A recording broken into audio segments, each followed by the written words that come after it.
Halo bro, selamat datang kembali di Buroda Film. Pada kesempatan ini, kami akan melanjutkan bahasan alur anime Kimetsu no Yaiba Season 4 episode 2. Sebelumnya kami ingatkan kalau konten ini adalah konten full spoiler. Jadi buat kalian yang gak suka spoiler, silahkan skip dan tonton langsung animenya. Sebelum masuk ke dalam isi cerita, bantu kami dengan subscribe, like, dan komennya ya. Oke, mari kita masuk ke dalam ceritanya. Saat tengah fokus membersihkan perpustakaan, Yushiro begitu kaget setelah menyadari kalau Tamayo didatangi Gagak Kasugai utusan Kagaya Ubuyashiki. Dengan sangat khawatir, Yushiro mengajak Tamayo untuk segera pergi meninggalkan tempat ini. Namun Tamayo mengatakan pada Yushiro bahwa hal tersebut tidak perlu dilakukan. Dia lantas mengajak Yushiro untuk segera pergi menuju markas besar pasukan pemburu iblis atau tempat kediaman Kagaya Ubuyashiki. Di hari sebelumnya, Tanjiro tiba-tiba mendapatkan surat dari Kagaya Ubuyashiki.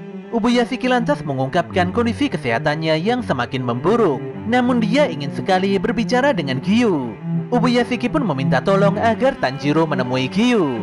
Pada keesokan harinya, Tanjiro telah bersiap menemui Giyu walau kakinya masih belum sembuh. Sebelum Tanjiro berangkat, Aoi memberikan beberapa onigiri sederhana untuk bekal Tanjiro serta untuk seseorang yang akan ditemuinya.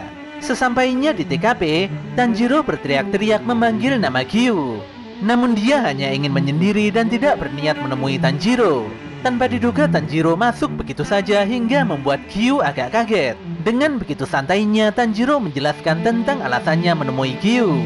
Tanjiro pun bertanya apakah dia boleh berlatih bersama Hashira Air di hadapannya itu.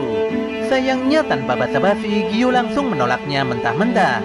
Tanjiro pun agak bingung ketika Giyu berkata bahwa posisi Hashira Air sedang kosong. Giyu lantas berkata bahwa dirinya bukanlah Hashira Air. Giyu lantas bangkit dan mengusir Tanjiro dari rumahnya. Sore itu Tanjiro mendatangi kamar Giyu untuk memberikan onigiri buatan Aoi. Ketika malam menjelang, Giyu membuka pintu dojo dan menemukan Tanjiro yang tengah tertidur di sana. Namun Giyu langsung balik kanan dan mengabaikan Tanjiro. Namun Tanjiro tidak putus asa dan terus mengikuti Giyu kemana-mana. Giyu pun mulai berpikir untuk menuruti kemauan Tanjiro agar pemuda tersebut tidak mengikutinya lagi. Giyu lantas menghela nafas dan berkata bahwa sebenarnya dia tidak lolos ujian seleksi akhir. Giyu pun menceritakan kisah masa lalunya, di mana dulu ada seorang pemuda yang senasib dengannya yaitu Sabito. Keduanya pun cepat akrab karena seumuran dan sama-sama kesepian. Walau hanya Sabito saja yang gugur dalam ujian tahun itu, namun dia bisa mengalahkan sebagian besar iblis sendirian. Saat itu Giyu terluka dan diserang iblis. Untungnya Sabito datang tepat waktu dan menyelamatkan semuanya. Giyu pun pingsan, dan dia tiba-tiba sadar setelah ujian selesai. Dia sungguh tidak memahami mengapa dirinya bisa bertahan hidup selama 7 hari dan lolos ujian.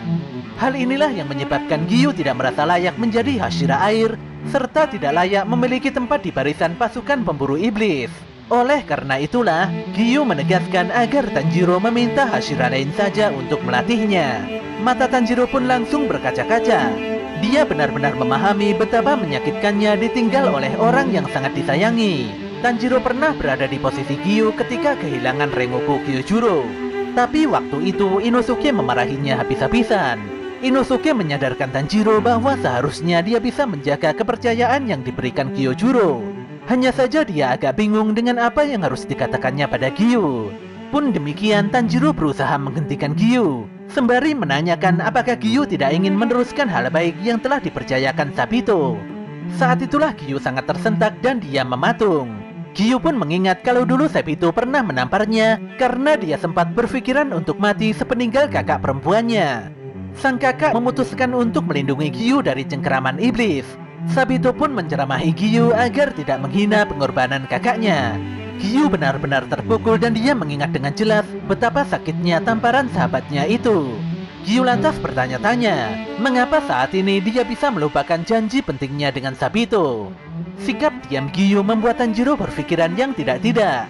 Untuk mencairkan suasana, dia pun mengajak Giyu makan. Keduanya pun pergi ke warung dan balapan makan sobami. Di waktu yang sama, Kocho telah kembali ke rumahnya.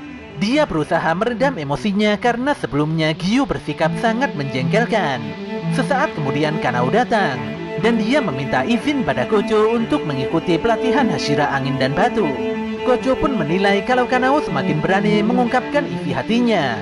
Disinilah Kojo tiba-tiba jadi sangat serius. Dia berniat menceritakan semua hal tentang iblis yang melenyapkan kakaknya, yaitu Kanae. Selain itu, Kojo juga memberitahukan tentang cara untuk mengalahkan iblis tersebut.